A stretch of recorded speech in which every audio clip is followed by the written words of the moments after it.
Welcome back to the Pre-Vetted podcast, where we spotlight extraordinary people and remarkable talent reshaping our world. Today, we are joined by Liz Ortenberger, the CEO of SafeNest, Nevada's largest nonprofit addressing domestic and sexual violence. Liz has spent more than 2 decades fighting the rights of women and children, moving from direct work with survivors to leading large-scale systems change that challenges how communities and policies respond to interpersonal violence. At SafeNest, leads operations, builds strategic partnerships, and helps design innovative, client-centered programs so every person experiencing violence has a path from crisis to confidence, and so prevention becomes as important as response. Liz, welcome to the show. Thank you. Thank you for having me. I'm honored to have you today. So tell us a little bit more about SafeNest. Yes. So SafeNest is located in Las Vegas, Nevada, which is in the larger Clark County, which is really 80% of the population in the state of Nevada. So we are a large agency dealing mostly with Clark County. Every once in a while, we will serve survivors from other regions of the state. But we work in 3 buckets. We work in prevention, protection, and empowerment. And the thing that makes SafeNest unique is that in our prevention bucket, we work with abusive partners because we believe very strongly that is where the cycle of violence is broken when it has already occurred, is with the abusive partner. We also work with young people in that space that are very much at risk of repeating those cycles. All of the data shows a pretty direct line between experiencing violence as a young person and to either being a victim or a perpetrator of violence as an adult. And then in our protection bucket, we really work like a lot of DV agencies around the country. Crisis hotline, emergency shelter. But one of our unique programs in that space is we respond alongside our police department in calls that involve strangulation or assault with a deadly weapon, or if it's a repeat call to the same household multiple times. My team will actually go out on the scene of that call and work side by side with police to support that survivor's journey. And then we work in empowerment, which is our longer term programs, a lot of U visas, T visas, mental health support for years, right? We can be working with clients sometimes for decades, but that is where we do also our housing program. So we get people out of shelter and into stable housing and career development, all of those things that help not only survivors, but also abusive partners find their full potential. That's very interesting. You can see on the prevention side, you can see the patterns happening, so you can work towards minimizing the event from happening, right? Yeah, so it's interesting, right? Kiddos, so there's a scale, an adverse childhood experience score. It's a 0 to 10 point scale that you can take at any age and reflect back on the time before you were 18. And that the data is very, very succinct. If you have 4 or more adverse childhood experiences, or trajectory into being violent, being a victim of violence, being an intravenous drug user, being obese, being unemployed, being homeless, and the list goes on and on, heart disease, all kind of medical issues. When you have a 4 or higher adverse childhood experience score, those things are not just a little bit higher, they are infinitely higher. In Florida, Kaiser Permanente actually did a study with juvenile offenders, right, looking at their adverse childhood experiences, and they really could identify that most of the incarcerated youth, very, very high percentage, had 4 or more adverse childhood experiences. So when we talk about childhood trauma, it is the number one health indicator that is being missed, but has the largest consequence for our entire society. It's there. It's visible. We can measure it. We can do something with it. The question then becomes in that prevention space, okay, so I have kiddos. Most of the kiddos we work with have ACE scores of 7, 8. They've experienced a lot of trauma in their lives. Okay, great. So now what do we do to mitigate that trauma? And that's where the scientific work around building someone's hope, and we do this with our abusive partners, the kids we work with, and our survivors. How do we increase your hope score? So again, another evidence-based scale in which we're measuring your ability to see a future that is better than your present or your past, and how do you feel you can make that happen, right? So often in society, people, well-meaning, well-intentioned folks want to step in and do all the work for you. But what hope really indicates is that no, no, no, you as the victim of those adverse childhood experiences needs to have the power inside you to see a different path. And so we work a lot in the space of building hope in that prevention bucket. Work in that in all three buckets. But for my kids that are likely to be abusers and or victims because of their childhood experiences, we are so laser-like focused on how are we building that hope score for those kids. And it's not a huge lift, right? This is what sort of frustrates me about school systems and these large systems that are like, oh, we can't add another thing to teachers' plates. We can't do another thing. It's like, really? You couldn't, like, once a quarter with the kids read a story about someone who they could relate to, who had a difficult childhood, who is succeeding today? And I don't mean Oprah or Maya Angelou. I mean, like, the assistant district attorney. I don't think he's the assistant district attorney anymore, but he was the assistant district attorney in San Diego. His dad was a raging alcoholic. His mother was deported when he was 14, and he had 3 younger siblings. This is someone my kids can relate to, right? The kids that I work with, it's like, oh, look at, right? Now, this gentleman could have folded in on himself. Who expects a 14-year-old to raise 3 younger kids with an alcoholic and probably abusive dad, although that's not clearly stated in the narrative?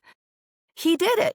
He did it. And he not only did it and went to then college and then law school and then became the assistant district attorney, but he did it by keeping his family together and navigating these very difficult systems that exist for kids in difficult circumstances. Those are the kinds of stories our kids need to hear, right? Like, crappy situation for him to be in, not going to get plucked out by some magical unicorn family that has all this money to sort of solve all your problems. I have to live in this, and I still have to have hope. And that is how we navigate hope with our young people so that they can really fill their metaphorical backpack with all of these tools so that when it is a dark time, when, gosh forbid, mom has a new boyfriend and he's abusive, or your dad's hitting your mom, or your mom's abusing your dad, whatever the scenario could be, you can pull from that backpack and say, this does not have to define me. This does not need to be my trajectory.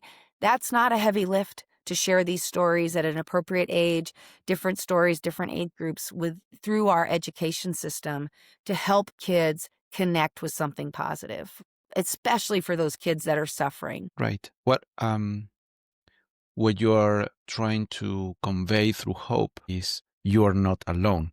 You're not the first person to experience this, right? Absolutely. Yeah, 100%. And it does not, so often I think for young people, you're growing up inside welfare, moving to apartment after apartment, all of these things that are chaotic in your childhood. And you may not have a loving and caring family unit. That is possible. We see it for a lot of our kiddos, right? You don't even have that one adult. And so how do you build your way up out of that and not let that horrific experiences while your brain is still developing define you? And that's really what hope is designed to do. It's designed to kind of embed itself in your frontal cortex as it's developing, your frontal lobe, and put celebration and happiness and things in there so that as you build out your brain, really your brain development can pull on different experiences than just the darkness that you might be experiencing. Right. I've seen how cold, I don't know if that's the right way to express it, how cold the support systems in the US has been, right? I mean, you go through the process and they're very detached emotionally, right? Yes. And you feel like a little clog inside a big machine. Yeah. And that feeling is overwhelming. And then if you don't have a family that loves you and supports you, that becomes, much more, demeaning, right? Right. And when we look at our kids growing up in low economic communities that are overwhelmingly Black and brown, and we look at the schools that they're in, really the mandate for those schools in our jurisdiction, those are called Title I schools. When we look at the mandate for those schools, it should be that every child in that school has a hope plan, right? Every child in that school should have a goal that they're working towards and the steps they're taking every day to get there. And every teacher should have access to that. So if that kiddo moves from one school to another, that teacher can look up that hope plan and connect with you on day one and say, hey, I'm so excited that you're working towards X, right? And we can adjust those hope plans over the years. One of the things that always concerns me, right, is particularly with our Black youth growing up in low-income communities, so often sports is the only sort of vehicle that young men can see to get out of the communities that they're in. And let's be honest, for decades, that's been the only avenue for low-income Black men in particular to move out of their low economic circumstances. I think we've also seen the music industry sort of tap into this, right? Like, great, here's this talent. But how many men and those boys in those communities are really going to become a famous singer or a pro athlete, right? It's infinitesimally small. But if that's the only pathway that a young man knows and he realizes in third grade he's not going to be, the next running back for the Foreigners, and then he realizes in fourth grade he really doesn't have any musical talent or is not inclined that way, guess where gang membership starts? Same time. Right? These are kids that are simply looking for their tribe. Let's figure out how to right? And if they are connected to that hope plan, how can we make that tribe a positive tribe, right? The power of just being able to connect young children, fourth, fifth grade, around a desire. Imagine the power of a school if we had hope plans on all these kiddos, and then we took some crafty AI module and said, okay, great, these kind of lump up into 6 categories. Let's get all the kids that are excited about arts and culture. Let's create a group, right? Let's build a tribe on that, and let's build hope in that, and let's just do some fun things and give some kids their childhood back. That will be so inspiring, right? So these shifts that we're talking about to sort of navigate kids being robbed of hope are not massive mental health injections with billions of dollars attached. This is simply looking at a framework that already exists, that's already evidence-based, and saying, let's make some changes to how we're working with our young people. And when you have that young person who is a delinquent, a bully, all of those kinds of things, let's connect that kiddo at a young age back to their hope plan. And then let's measure the success, right? The measurement is the best tool for sweeping change. But really, these are the kinds of things that any educator, any classroom teacher, anybody, any parent can do with their kiddo to help them sort of navigate the world, especially our kids that have high adverse childhood experiences. Right. I think that it all starts with hope. I like that word. That I'm using it again. And here I'm going a little bit on a tangent, but one of the things that makes humanity, that keeps hope in humanity is that every new baby that's born it's a blank state. It has no memories, right? Imagine if we were reborn with our old memories, right? We'll be, all of the babies will be all grumpy, people, right? So how can you teach new tricks to an old dog, right? Kind of thing, right? Because we are already coming with all our baggage, emotional knowledge and all that, right? Whereas we have this amazing mechanism that every new baby is, it's a new hope for humanity, right? Right. And I often think about people in horrible circumstance. If I was in Palestine right now, or I was, any of the other, pick a tragedy happening around the world, our human instinct is for hope, right? Is for a better, brighter, shinier day. And so if we can connect kiddos to that before they're robbed of that emotion, right? Before they're robbed of that hope and that trajectory, we will be a healthier society in a generation, right? Because those kids won't be impacted by all of the negative things. It's not that they're not going to have bad days. It's not that they're not going to have emotions. They're not going to have rage. They're not going to have anger, but they're going to be attached to something that is theirs, that is their hope, right? To lead them forward, and with, caring people around them, even if it's one interaction with a caring person who's asking them about what their trajectory is, that can be a lifetime of change for a child. Any child, but particularly kiddos that are struggling. Right. Interesting. That is very interesting. We were kind of digging into prevention, Yes. but out of the three buckets, where do you think SafeNest has the most impact in society? Yeah, interesting question. So, I think it depends why you're coming to SafeNest, right? So, if you're a survivor, we work with about 11,000 survivors a year. It depends which program you're entering, right? If you're coming into my residential program, then we're providing you, the impact we're making for you is that you're not being murdered. And I don't mean that sort of hyperbolically. In order to get a bed in my shelter, we use another scale, a danger assessment lethality scale that's 11 points. You're not getting a bed in my shelter unless you are in a highly lethal situation. So you're an 8, 9, or 10 or 11 on that scale, which means the danger of you being murdered by your intimate partner is incredibly high. So for that section of the population, we have provided a lethality diversion. The hope is then when you get there, you get connected with a good hope advocate and you start working a plan and you get into a housing program. So what we're doing is creating your path to independence and freedom from that abuser. Now, that does not automatically mean you're not going to have that abuser back in your life. There is a lot of research around why women don't leave, why women do leave, why women go back, and all of these things. And I've worked with survivors for so long. There are a myriad of reasons why survivors choose to have that abusive partner back in their life. But the key question there is choice. And that is our role. Our role is to provide you with all of the options to make that a choice for you. So you are not forced to go back because you're worried about economics, because you don't have anywhere to go, because your next step would be homelessness. You're choosing to go back because you believe in something that relationship has to offer, right? So that's my residential program. My court-involved programs, really, we're there to help you navigate what can be a incredibly robbing of hope system, right? Like we did some research with our local university a few years ago around what survivors want from the criminal justice system. The first thing they want, obviously, is for violence to stop.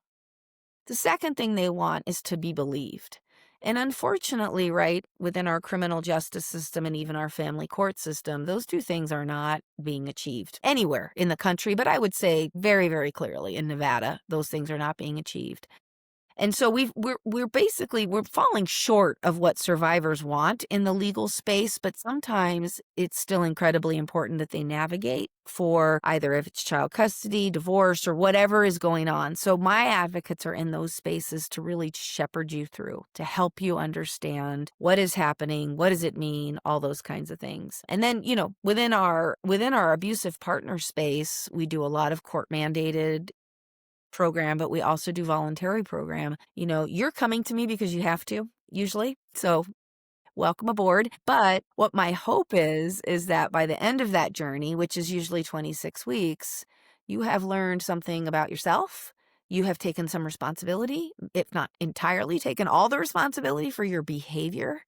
And that you are leaving that program. And our data does point that they're leaving that program a more holistic and hope-filled individual than when they came in.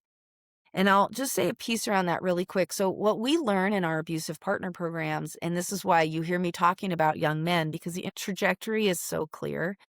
When I'm with my adult abusive men and one of my therapists is running a class, things I hear so commonly are, I wish I would have learned this in 4th grade. I wish I would have learned that my emotions, while they come at me, my reaction is my choice. Hollywood doesn't teach you this. The internet certainly doesn't teach you this, right? As a man in particular, right? Like I love that cool guys don't look at explosions. They just keep walking away from this big massive explosion, all cool and not fettered at all. These are the messages that we tell boys constantly. Like, no, you're a tough guy. If you need to snap and you need to punch somebody, that's fine, right? Like you've got all this macho toughness. We teach this to boys, but we don't teach them, like, actually, all of that is your own choice. If you do not want to punch someone, if you do not want to be violent, you do not need to be, right? And the simple exercise we do with our abusive partners is just sit there. We sit in silence for 30 seconds, which is always like the hardest part for folks. Like, and then it's like, think about a time you got really angry. Just think about it. Like, think about the smells, think about everything. And we get that whole entire class angry, right? And then the question is, well, who got you angry? You got yourself angry. Those are such powerful lessons for folks that have grown up generally in households and lifestyles of abuse and violence, that the choice is theirs. And we also know this because when you look at studies of, the first thing abusive partners generally do in an abusive sort of episode is they smash the survivor's phone and take the survivor's wallet, right? Rarely is anything that is the abusive partner's ever damaged, right? That's a choice. Now, it might be a split-second choice. It might be a choice that is very, very clearly involved in some rage, but it's a choice. And when you have power over your actions, that in itself is freeing. I don't have to behave this way. I don't have to be this way. I don't, this is all a choice, right? And then of course there's a ton of other things in 26 weeks, but that idea that violence is a choice is so incredibly new to most of our abusive partners. And like, why are we not teaching that in 4th grade, right? Why are we not teaching the anger scale and what can you do to relieve the anger scale and all of the things associated with that so that young boys can make different decisions throughout their lives? Amazing. Um, I was while I was hearing you, I was thinking about the one of the things we teach my son is this idea of identifying his feelings and being able to identify what they are so that he can process them. And if he needs time, sometimes he gets angry, he can go to his room rather than lashing out. Yes, And absolutely. it's about that. It's about, this idea of if you lash out, if you hit mom, if you hit dad, then, that's your reaction. It's not, you're angry. That's Yeah. okay. You're entitled to be angry, but you're not entitled to hit somebody else, right? Yes. So he will go into his room. He would, bend, and then 5 minutes later he comes back normally, right? Yeah. But and then I learned to kind of not go to his room, and give him the space, right? Yes. And it starts with identifying your feelings, right? As a boy, we're never told that. Right. Right. And that processing time for him, because he's growing up in a healthy home, will get shorter and shorter and shorter. Right. So when he's 25 and at a bar and like there's a heated incident, adrenaline is rushing, he's going to have a very different set of tools than someone who grew up in a household where we solve our differences by screaming at each other and then eventually hitting each other, right? He's going to have a very different reaction, which is we can teach that. That can be a simple lesson in schools about that anger and about that emotion. And you're 100% right. Boys are never given, we say girls are overly emotional. Well, I have worked with young men long enough to see emotion is alive and well in all of our youth, as it should be. This is their processing. But for boys, we don't teach them to deal with that, right? Like how to deal with absolute joy and other than football, right? Or sports, right? Where you can jump up and down and get crazy. But you do really well on a test. There's emotions attached to you. You're sad about something. We don't allow boys the space in society to process. They're very much just, supposed to be stoic. And then, on the flip side with females and girls, when they're overly emotional, it's like, oh, she's just being dramatic. We discount it. Like we allow you the space to be however you need to be, but then we discount that emotion for you by telling you you're being hysterical or you're being overly dramatic, right? We don't process. No one teaches parents how to, process with your kids. So it's a really great thing to do with young people. If we could process with bullies, like explain to me how you're feeling when you're picking on someone smaller than you. Oh my gosh, if we could do that in like a half-hour session with a school counselor, we could slowly start to just understand what's going on for these kids. We use a phrase in our youth program, WTF, which means what's the function, right? What's the function of the behavior that I'm seeing? Because generally, kids aren't being jerks because they just want to be jerks. There's a function behind that behavior.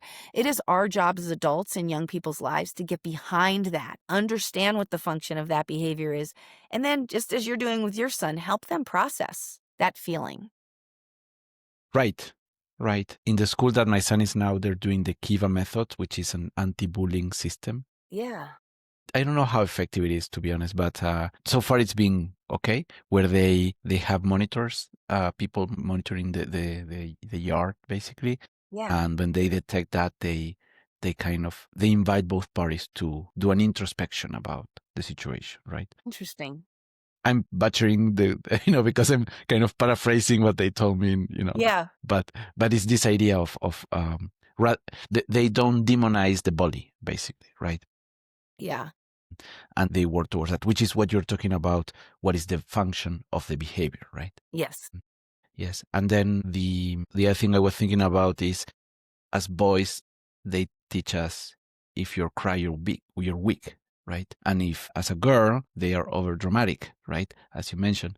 And that also perpetuates on adulthood, right? There's this myth about the baby brain, right? The woman that is pregnant has a baby brain, and and that's a myth, right? But it's this same idea of, oh, they're over dramatic, right? So we should ignore them. Right. Yes. I mean, we find ways to discredit our feelings in a lot of, sort of different phrases and phraseology and all those things. But yet we don't teach folks to sit in that feeling. There's a famous Persian poet, Rumi, who talks about, allow your emotions to come in. Allow them to just sort of be a guest in your house, right? And allow them to do all the things that they do, and then bless them a goodbye.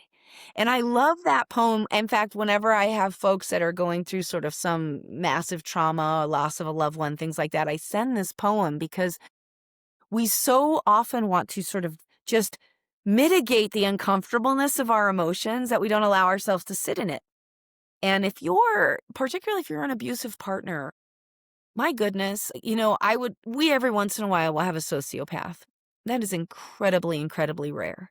Most of these folks are people that have grown up in very, very difficult circumstances, lifetimes of violence, all of the things. They may be using substance abuse, all this co-occurring stuff.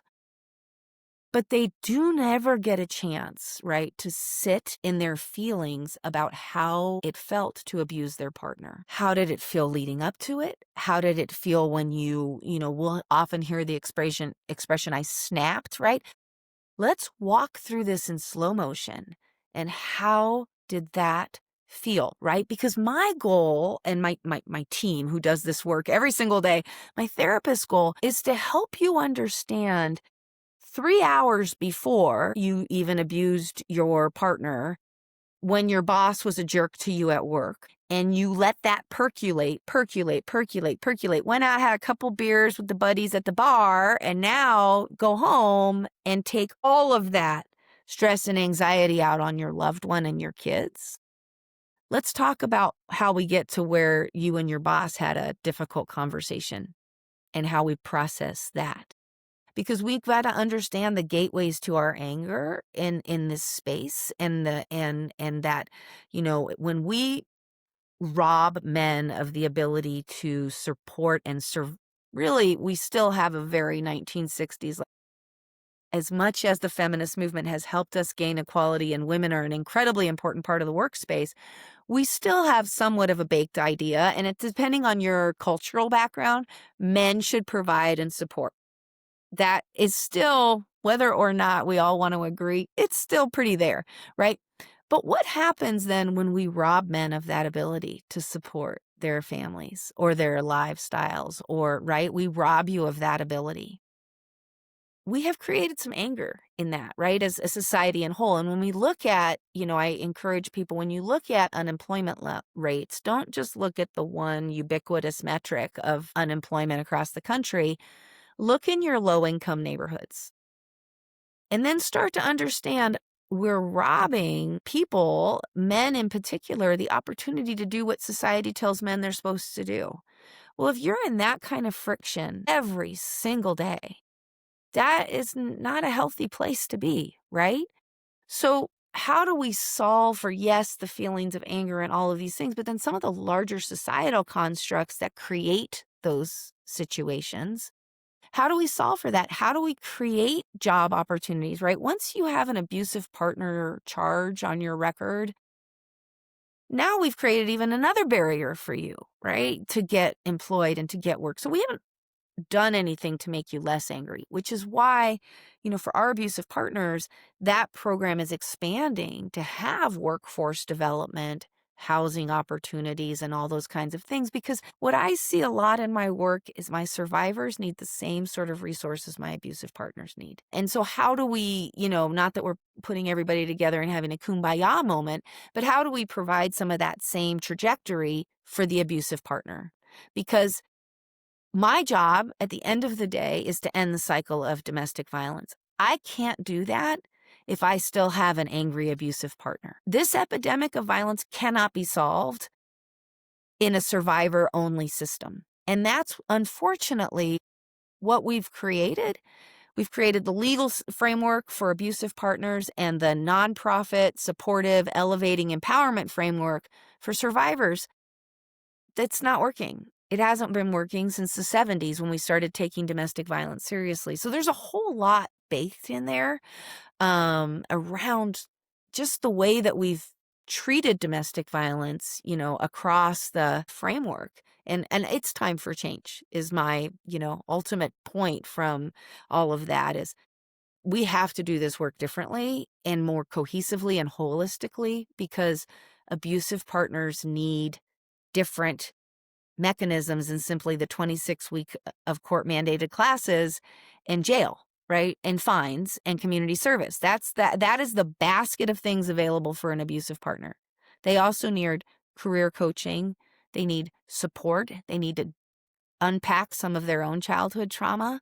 They need to be able to have hope that all of that's possible.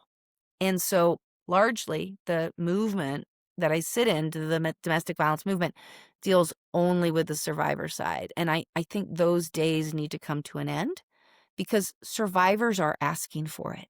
Survivors are asking for therapy, for support, for help for their abusive partner. And so we need to listen and we need to create a different framework. Right. Because the survivors, they want to come back with their partners, even if they're abusive, right? They want a healthy partner, right? Yeah, 63%. Our data shows about 63% of my residential clients will return to their abusive partner. There actually is not a lot of peer-reviewed data about survivor return. There's a study out of Israel because it's incredibly difficult to get the data to put out a peer-reviewed study because, there's so many things happening in a survivor's life, and they might return once. People quote the metric a lot of times. I've not seen where it's cited, but women return 7 times before they finally leave. Well, that is, by the way, somebody that has hope that this relationship can work. That's hope. That's hope. That's a hope cycle, right? Now, without any intervention for the abusive partner, though, how are we expecting their behavior to change, right? Without understanding all of these things that you and I have talked about, how do we expect that behavior to change? So the domestic violence movement, largely in the nonprofit space, needs to create opportunities for abusive men in particular, but abusive gender non-binary and women as well, to have access to education and therapy and all kinds of things to understand how do they become a functioning individual inside of an abusive relationship? Like, how do we end the abuse if they want to be together? So yes, survivors do return. To what effect? I would say it's probably between 50 and 65%. We know a lot of that is economically driven. As a survivor, you may not have the resources to take care of the kids if they're included, right to stay housed, all of those kinds of things. I can't solve for that. Like, largely, I don't have that kind of a budget, but could we offer, and we do offer, classes to abusive partners? So if they engage, we can inform the survivor, fantastic, your abusive partner's engaged in classes.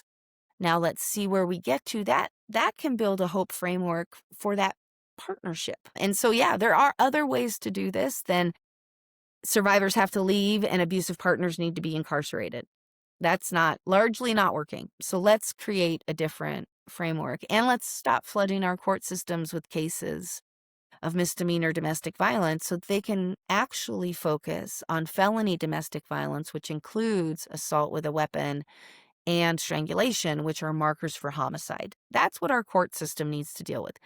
In Las Vegas, that's about 3,000 cases a year, give or take, out of 22,000 domestic violence cases. So I've got 22,000 domestic violence charges a year from police to the courts.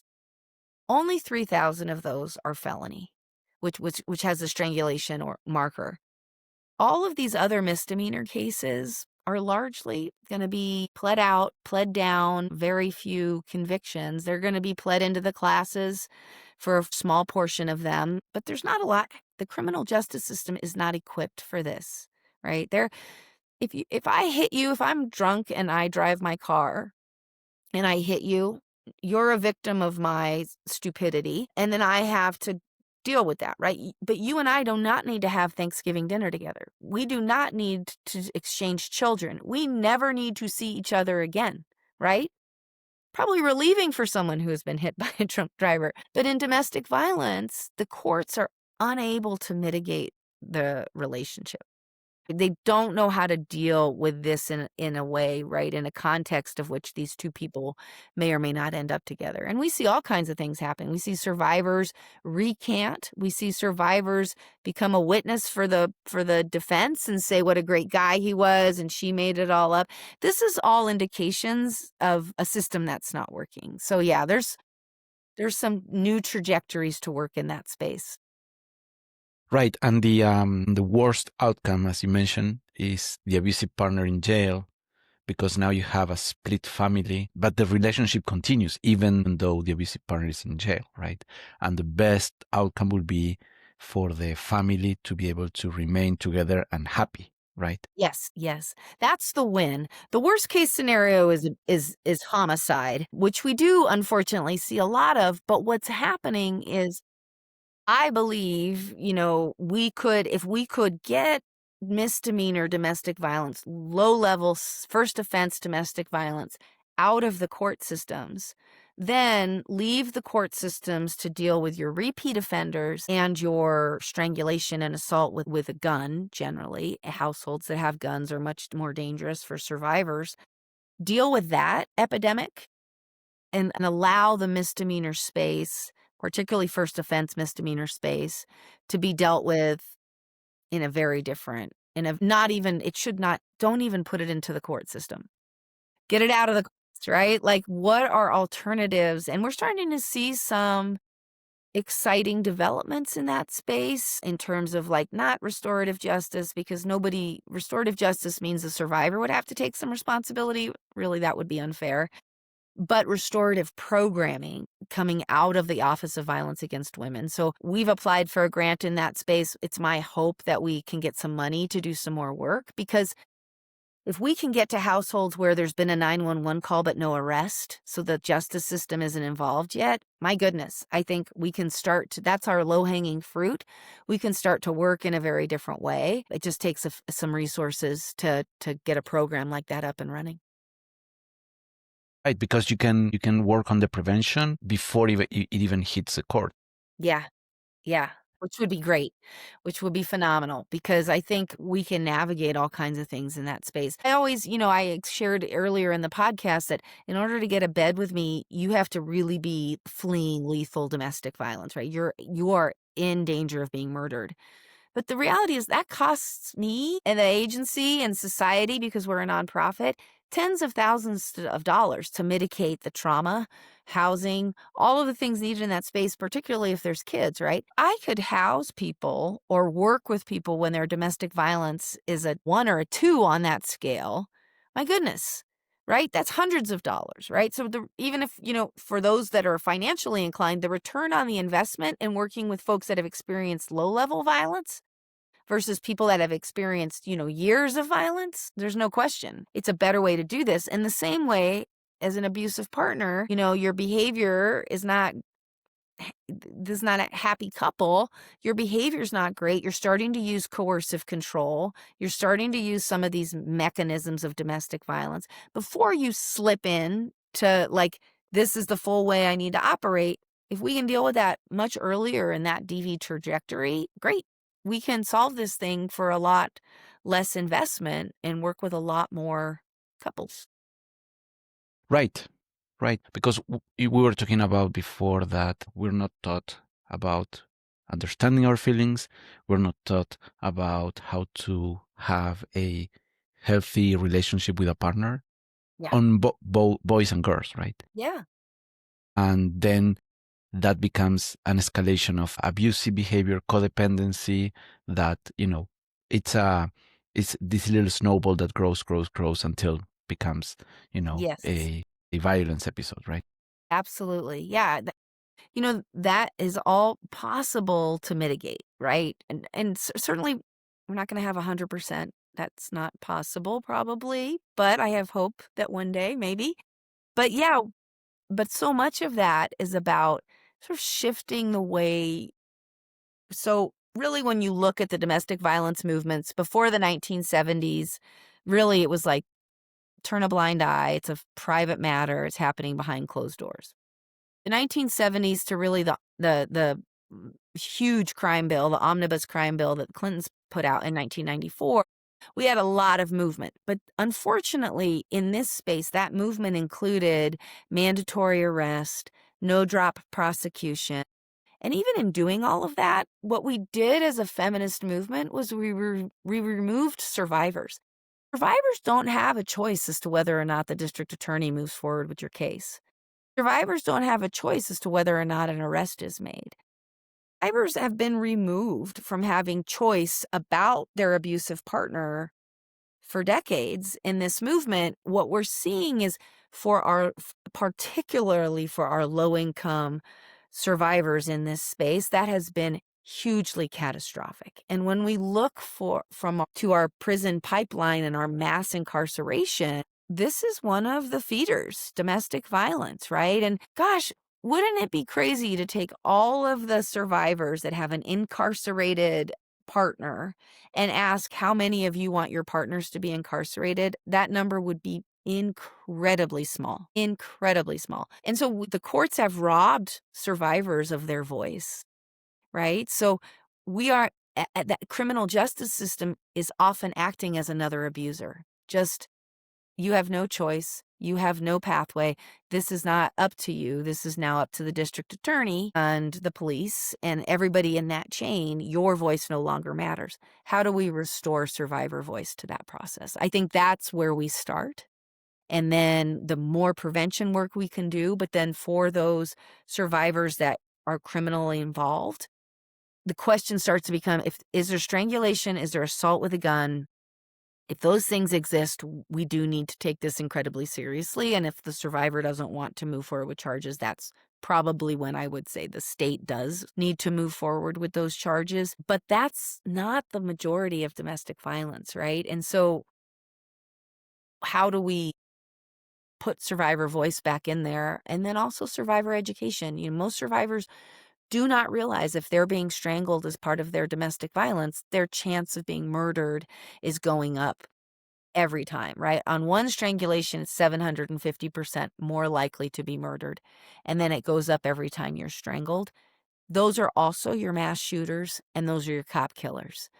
That is a highly lethal group of abusers. And that is not the same as the majority of what we're dealing with, where we don't know how to fight and we start screaming at each other and then we start hitting each other. Alcohol may or may not be involved. Police show up.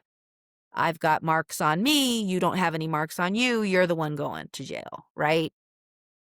So we haven't segmented much. We have a felony and we have misdemeanor, but within the actual dynamic of how this whole thing rolls out, we've done one thing consistently. We've removed survivors from having any kind of voice in the legal process. Right, right. And in order for that argument to happen, both are involved, right? But then the man is usually the one that goes to jail, right?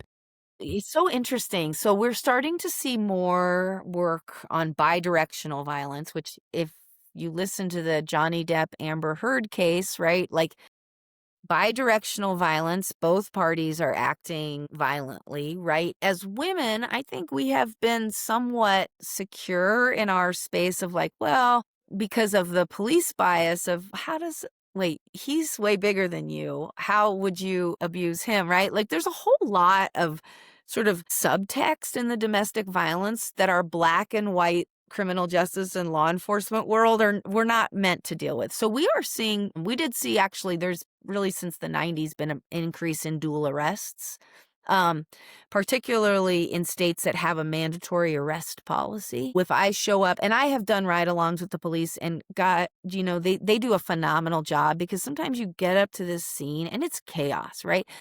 Everybody sort of, Hollywood has done us no favors in the depiction of how these things work. You roll up on a scene, everyone's out, right? The neighbors are out, dogs are running around, like it's a spaghetti bowl of craziness. And these poor officers are trying to sort of piece together what happened. And so I believe in our jurisdiction, if they see marks on both parties, they will take both parties to jail. But so 30% of our arrests last year were female arrests. So yeah, it's sort of shifting. Now, I will say, I think that's disproportionately unfair to Black women who generally fight back differently than white and brown women in the space of domestic violence. And not just fight back differently, but also an additional sort of societal bias that Black women can be violent, right? So all of this is playing into two probably young officers, patrol officers, responding to a domestic violence scene and trying to understand what happened and then make the right call. And do they every time? No. But they really, everything I have seen by police is they really try to. They really try to understand what happened, make sure that their notes are good because they know that's going on with the case. Law enforcement, I think, is just in a really tough spot because public policy has said mandatory arrest.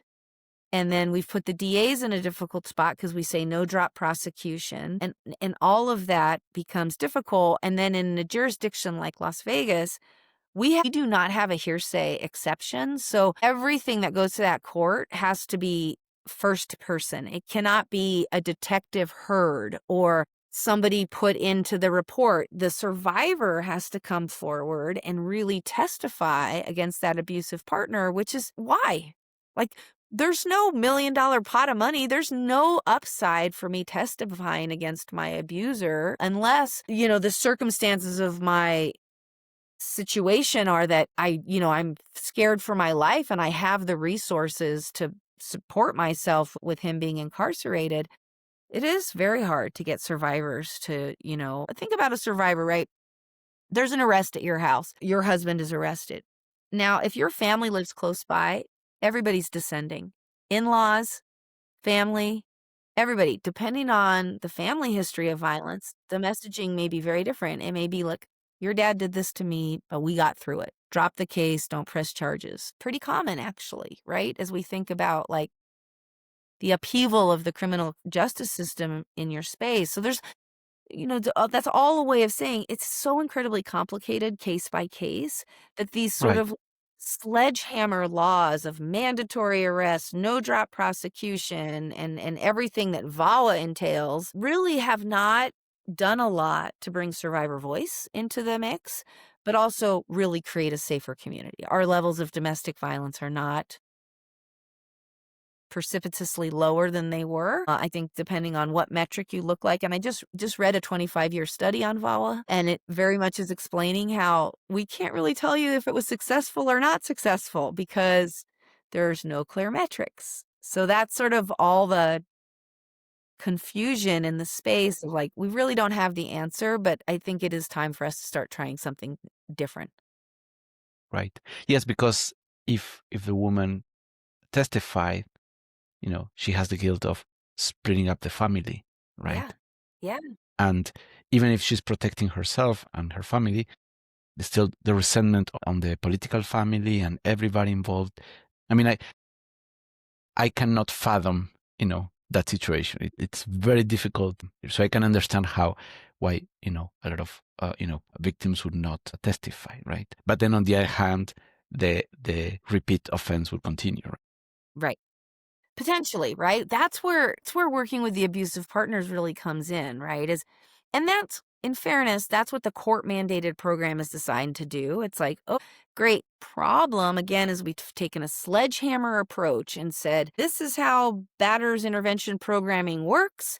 This is how we're going to do it. And then we sort of failed to look at the research coming out of Australia and England and the United States of what actually makes a batters intervention program successful. And then let's mandate some of those things. Like there's a lot of research to show running a survivor class alongside the abusive partner class is really helpful. So survivors learn what the abusive partner is learning so that when an abusive partner starts to use tactics like walk away, de-escalate, it doesn't turn into a space where then the survivor is not feeling heard because this is how we've always engaged. And now you're not even listening to me. And now I get violent, right? Like I've seen that happen. So how do we deal with this? How do we create options that aren't so binary for folks that are suffering inside this space to buy into that would decrease levels, certainly low levels of domestic violence so that we can carve out those high-risk cases for the courts? I think that's really the option that we have. We're spending billions of dollars as a nation on domestic violence every single year. And really, it's not a deterrent. We're not seeing deterrence from the court system or the arrest. We're not seeing prevention. Our levels of domestic violence are still very high. Some jurisdictions, San Diego in particular, has had some success with homicides and what they've done in the homicide space. So that's an interesting sort of micro market. San Diego, I think, had one homicide last year. They have 1 million more people than Las Vegas. We had 42 last year, 56 the year before, just domestic violence. Understanding what San Diego is doing is incredibly important. California, of course, is financed a little differently than Nevada, so there's some things there. I also know they're able to use hearsay inside their courts, which we do not have an option to do. Helps, particularly with an unwilling survivor. If we've got strangulation records and we have, things that she said to detectives or her testimony on the scene, all those kinds of things can still be admitted into evidence. That's incredibly helpful. I appalled by everything I'm hearing because it's very interesting and disturbing at the same time, right? Yeah. But I think it's important that we talk about. I was reading Warren Farrell has a book called The Boy Crisis, where he talks, I'm butchering probably what he said, but he talks about that the lack of a father figure, it's the reason why 90+% of men are in jail, right? Mm. And I think when I'm hearing you, I'm thinking that there is a relationship with this, that's kind of the where the beginning is, right? And in low income families, there is a lot of single moms, right? Split families. Yeah. Where there's also some level of violence or abuse because the relationship kind of still going, right? Yeah. But basically what he was talking about is finding a father figure, even in those situations. It could be a coach, it could be somebody else in the family, right? But this idea of bringing the kids, having a father figure for the kids, because that in all markers, they have a better life, right? Yeah, that's very true, right? And we know from research with boys and girls are big brothers, big sisters, right? Getting men to step up to support boys is a much harder lift than getting women to step up and support girls. And so, that's sort of the action plan for any low-income community, any group that's trying to serve a low-income community should be, how are we getting adult male role models and connecting them to our boys? In our shelter's actually run by a man, which is very unusual in the domestic violence space. But one of the things that we talk about a lot is that not only our young boys, but our young girls need to see strong, healthy men. And when you've grown up in an abusive relationship, that is a premium. And so, 100 Black Men and some of these other Gentlemen by Choice is a great nonprofit here, designed to connect boys with adult role models. I will also say within the coaching dynamic, there is a phenomenal curriculum called Coaching Boys into Men by Futures Without Violence. Every coach should get involved with that curriculum, because what happens for coaches is, two boys are talking about a party they were at over the weekend in the locker room. That coach, like maybe using some pejorative language around women, that coach has an obligation to step in. Although what we find is many of our coaches don't know how to have these difficult conversations. And so what we don't correct, we condone. And that is a really critical thing for all of us in the youth space. Like, when kids are doing something they shouldn't be doing, particularly in the way they're speaking about women or kind of all of that context, if we don't correct that behavior, we've condoned it. And coaches are in the hot seat, unfortunately for them, because they are often the most trusted male role model in a boy's life, and if not more than dad, pretty darn close sometimes, right? And if there's no dad present, for sure, those coaches have a really important role to play, but we haven't equipped them, right? Their athletic education has not equipped them for how to have these difficult conversations. And certainly that Futures Without Violence curriculum is phenomenal. Really, really helpful. Getting school districts to adopt that and allow agencies like mine to come in and train on that curriculum would be a phenomenal opportunity. But I cannot. I got my private schools and my charter schools to buy in. Our Clark County School District has yet to buy into it, but we're getting there. I think, we can't continue to have these high levels of domestic violence in our society and not say, how at every juncture are we trying to make this better? So hopefully, new superintendent, so I have hope. Right, right. Yes, I think that would be very impactful on the young men and women as well, Yeah. right? Yeah, Yes. absolutely. The teenagers, they stop listening to their dads, right? Their parents, right? Yes. I think it's after 13 years old, we have a 3% influence parents, right? The dad in particular. So they listen more to peers, and they listen more other father figures that coach or Yeah. other leaders, because they're looking for to disconnect. I've been growing up to be my dad. Now I want to go the opposite direction, right? So they're looking for other figures, to kind of other roles to emulate, right? Absolutely. So I think that what you're describing will have a significant impact on the teenage, right? Yes. Yes. And then last, I wanted to mention, I have one of my previous guests, John Perry. She wrote a book called The Heroine's Path, where she talks about. I'm probably paraphrasing her book, and I'm butchering. I hope I don't. But she talks about that the man, the hero's path is going to the adventure, right? And she talks about this idea of the heroine's path is different, where she talks about building self-confidence first, because women need that self-confidence before being able to go out in the world. And the feminist movement and the modern lifestyle kind of says, women should go out equal as men, right? And she talks about this. There's this nuance that they need to build this self-confidence first, right? That is I've not heard that before. And that is a very interesting, I'd say it's very true, right? And we see this in the way children take risks, Right. right? Boys are like, get me up there, strap me into that thing. I will fly across that zip line. And girls are like, well, okay, what are the safety ramifications of a a little bit more cautious in a way that they will observe first so that they can do it right, right? And so that I love that dynamic of that you're building that confidence certainly makes sense in what I see with youth. I truly appreciate, Liz, to be here with us Absolutely. today. Any final remarks before we wrap it up? One of my mentors said this to me long ago. If you're not in a space in your job where you're elevating young people and you don't have children, figure out how to give back and invest. And I think you and I have touched on that. Certainly, if you're a man, figure out how to give back and invest. And this doesn't mean writing $1 million check to Boys and Girls Club. This can mean having one child in your life who could really just benefit. And there's so many boys thirsty for this. Just get involved with a local agency and volunteer. Go fishing. Do what you love with a child who would not ever be exposed to that, once a month.